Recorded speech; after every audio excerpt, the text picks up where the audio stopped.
These ladies, and I'm a WNBA fan, It's been good they season. could, they cannot have fucked this Caitlin Clark thing up any worse if they tried. Charles Barkley calls out WNBA players. After the WNBA found no fan misconduct or racial remarks during the Fever game, Charles Barkley responded sharply. Some of these players need to stop being jealous and start appreciating what Caitlin Clark is doing for this league, he said. So why is Clark being criticized when she's clearly helping the league grow? Here's what's really going on, though, and why Barkley stepped in. If you got people in a room, Yeah. like, if you got a bunch of dudes in a room and says, let's fuck up the WNBA, we couldn't have came up a master plan what these women have done. Charles. Barkley didn't hold back when news broke about the WNBA investigating allegations of fan misconduct and racial discrimination at the Indiana Fever's season opener. He expressed frustration, saying, "I don't think this helps the league at all." Barkley quickly questioned the claims, calling them a distraction from what should have been a celebration of Caitlin Clark's triple-double and the Fever's big win. So it's just petty jealousy, and it's really unfortunate because, and the thing that's really bad right now, we're not even talking about basketball. That's the problem that I have with the whole thing. To Barkley, these accusations were just unnecessary noise distracting from the league's progress, and he made his stance very clear. The investigation came shortly after the Fever's dominant 93-58 win over the Chicago Sky, addressing claims that Indiana fans used discriminatory language toward Angel Reese. While it sounded serious on paper, Barkley wasn't convinced. "Where's the proof?" he asked. "You've got a fantastic start to the season, and this is what we're focusing on?" We're not. What's bad, instead of talking about all the good things happening for the WNBA, we're talking about negativity. And all publicity, that used to be that old saying, all publicity is good publicity. No, it's not. Not when you're a niche sport trying to get the consumers to buy into your product. Barkley's skepticism was clear. He felt this whole situation was driven more by resentment than facts. His criticism wasn't just aimed at the investigation, but also at players like Angel Reese, whom he suggested were creating drama instead of appreciating the league's growing success. Barkley's strong reaction came from his support for Caitlin Clark, who has rapidly become one of the most talked about stars in the WNBA. Petty jealousy, and it's really unfortunate because what she's done for the game. Yeah, listen, I believe in rookie hazing, but some of the criticism has gotten overboard. During the segment, Barkley highlighted the impact of Clark's rise, noting that draft viewership jumped by an impressive 400% and ticket sales increased by 93%. Those kinds of numbers? That's like Steph Curry in the NBA, Barkley said, drawing a strong comparison. He explained how players like Curry transformed the NBA during their time by lifting the whole league rather than taking attention away from others. Steph didn't make people jealous.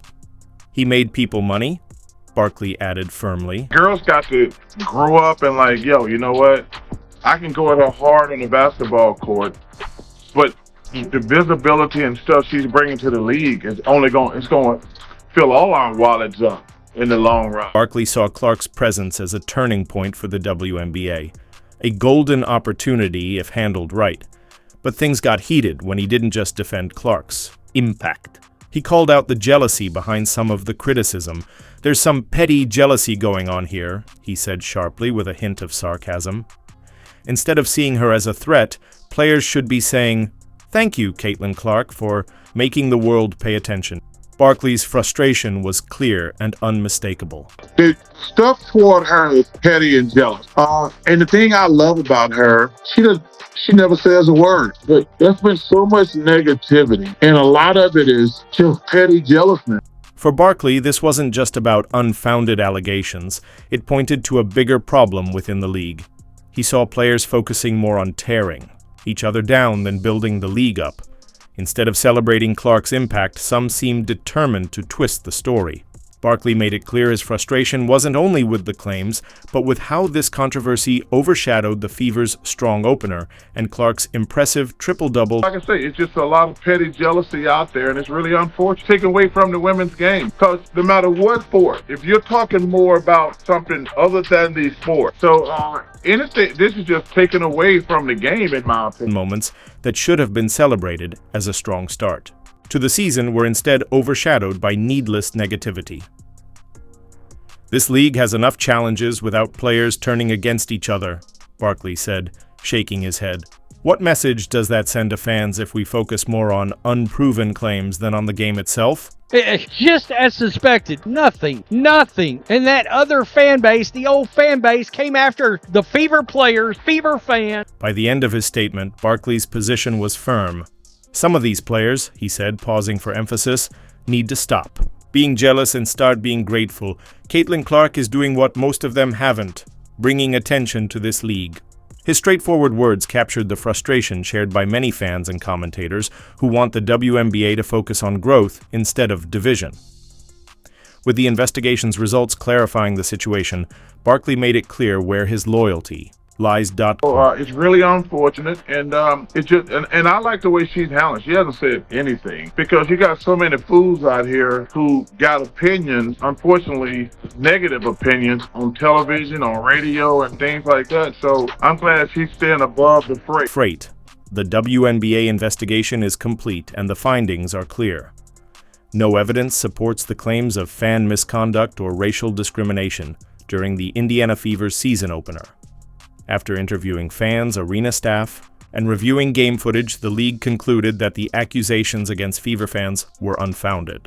For many, this was not only a relief, but also a vindication, especially for those who felt wrongly accused. And you old fans, you ones accusing us of racism and all that, y'all just took an L, and a big one. However, the league is also taking a big L because there's no apology to any fan whatsoever on this totally BS statement released by the WNBA. When the investigation was announced, it sparked major controversy. The allegations suggested Indiana fans had acted with racism toward Angel Reese, and the league's quick response only intensified tensions. Fever supporters were outraged, and understandably so. They felt unfairly targeted, as if their reputation as fans was being questioned without solid proof. Instead of celebrating a strong season opener and Caitlin Clark's triple-double, the focus shifted to this distracting narrative. Yeah, you found nothing. That's great. That's accurate. Guess who told you you would find nothing? The entire Indiana Fever fan base said you weren't going to find anything. And here's the kicker. The league made things worse with their handling of the situation. When the WNBA released the investigation results, they stated that the claims were unsubstantiated but didn't offer an apology to the fans who were wrongly accused. Think about that for a moment. Fever fans weren't just cleared. They had been unfairly portrayed as villains for nearly a week, yet the league remained silent when it came to making amends with those who were wronged. That silence made a strong impact. The WNBA is committed to fostering a safe and inclusive environment for everyone and will continue to be vigilant in enforcing our fan code of conduct. Where is the apology to your fans? Things didn't end there. The absence of an apology and the WNBA's failure to address the harm caused led many fans to question the league's priorities. Fever supporters felt alienated, with some even suggesting boycotts of games outside Indiana. The accusations and resulting controversy created division just when the league should have been coming together to celebrate the start of a new season. But instead, this situation drove a wedge between fans and the sport. This league that has never turned a profit decided to accuse their own fans of racism. Indiana Fever, as an organization, you're culpable here too. I mean, you are. I have a suspicion that outside of Indiana Fever game, there may be a boycott of every other game in your league. Of course, judging by the ratings, sometimes it looks like there already is a natural one. I don't know what it is with the old fandom. I don't know what it is about fans of other teams. But man, they didn't want regular sports sports fans to enter their arena, we're here. We're here. And we don't take things like this lying down. We don't stay quiet. I mean, they can't handle criticism. Again, a statement was made about hostile environment. Visiting arenas are hostile environments, and they have always known to be so. Never forget, this BS investigation led to thousands of people spewing hate speech towards Indiana Fever players. I mean, let's keep it real. As my shirts all came in and my cap and all that, me bought a league pass. We're funding this whole thing now. We're funding. You know, a lot of people say that Caitlin Clark moves the needle. That is wrong. She is the needle. She dictates. We all know what she's done on the floor. It's history, right? But off the floor, my goodness, she and the Indiana Fever accounted for 45% of all the broadcast value of the WNBA last season. She accounted also for helping drive the numbers of merchandising up 500%. Of course, her jersey was numbered. This girl is incredible. What she did in college for women's basketball, what she's doing in the WNBA. She turned the Fever were 1-8. They have a winning record now. But the number of attention, eyeballs, she's brought to college and the pros, and for these women to have this petty jealousness, you say to yourself, damn, what is going on? Before the 2023 season, the WNBA had grown by 40% viewership from 2022 to 2023. But with Caitlin Clark's arrival, it's grown by 400% viewership. What that means is, if the WNBA were to continue to grow at the rate it grew from 22 to 23, it would take until 2028 to do what Caitlin Clark did this. This is going to be history. Just like what I told her, that's pretty epic that we get to watch her, you know, because not a lot of games here in Dallas with somebody that big of a star. Ticket sales grew in 2023 by 16% from 2022. Ticket sales have grown by 93% in 2024. What that means is, without Caitlin Clark, the WNBA would have taken till 2029 or 2030 to get to where Caitlin Clark has gotten them to viewership. Regular season viewership, it grew by 20% in 2023. It's grown by 180% now, which means it would take another 5 or 6 years to do what Caitlin Clark has done. So between draft day viewership, which is up 400% to 40%, between ticket sales, which is up 93% to 16%, between regular game viewership, which is up 180% to 20%, what Caitlin Clark has done is grown the WNBA exponentially. She did in 5 weeks what would have taken 5 years.